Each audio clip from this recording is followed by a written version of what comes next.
Enough for me. So my senior thesis in Hobart College was a long time ago.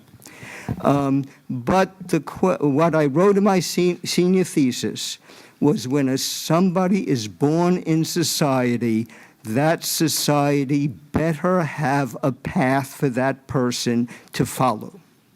Because if you don't, that person is going to grow up willy-nilly, and we don't know what's going to happen. And so many people throughout this world, United States, Great Britain, Nigeria, etc., are floundering. They don't have economic security, they don't have psychological security, and there's always somebody to give them a path which might not be a path productive for society. One of the themes we've heard here is that government has to take responsibility. One of my themes is often governments cannot take responsibility because the society is set up that the government leaders do not have the motivation or the wherewithal. What I wrote down here is there's a cry for civil society.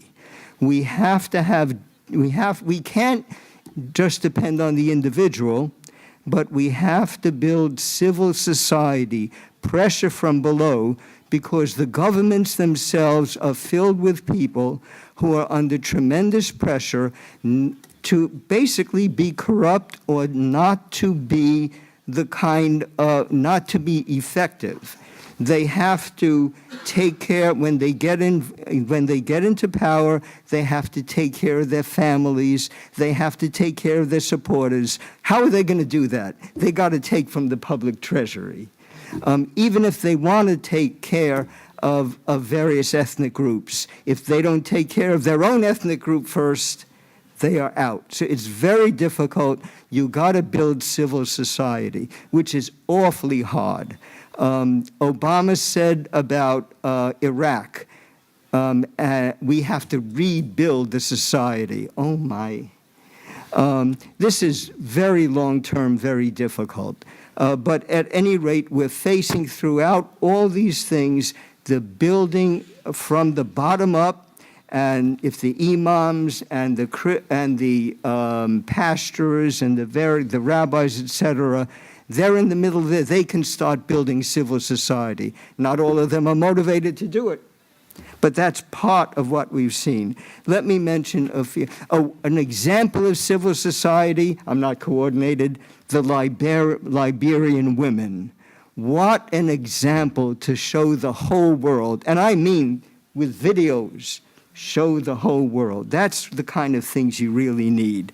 Some other things, there were so many wonderful ideas here. I can just mention a few. The movement towards genocide. We have to look at those steps, and we have to look at our societies. And not just Nigeria, not just Iraq, the United States, Great Britain, we really have to always monitor our societies. And again, it's civil society. Who's going to monitor? Hopefully the government will monitor. But the government, depends upon us. We have to have our magazines, our newspapers. Now we have our social media, etc. And it's hard because there are other social media ISIS has their social media, and they're very effective. So that the steps towards genocide or other things.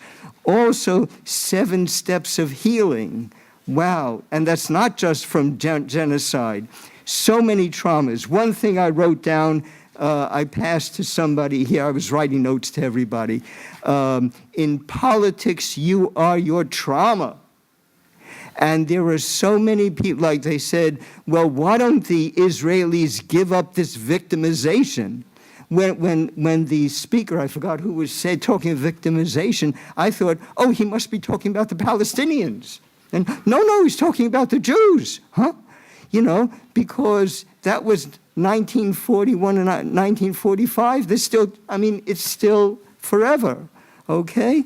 So the ability to heal, the ability to be heard. Some other things, let me see. Okay, I can't read all my notes, but we've some other things we've heard here.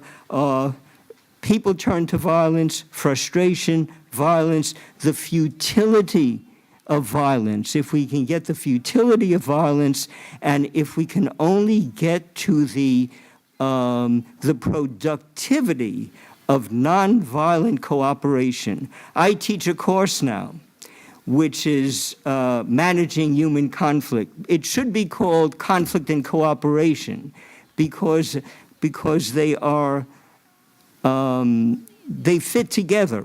And indeed, we've heard here, conflict can be very productive. We have to learn to be productively conflictual and turn a lot of that conflict into cooperation. Last thing I want to mention, I have a lot of them. One thing is one of the other things which keep governments from serving the people is the power of the multinational corporations. Got to watch them. And they themselves can be much more profitable if they stop grabbing and start cooperating. Okay, there's so many other things. I'll conclude again. We got to organize, we got to work together, and not just by, with our neighbors and from the bottom up, and put pressure on our governments. And because right now the governments are under pressures which are not productive for an awful lot of what we need. Okay. Okay.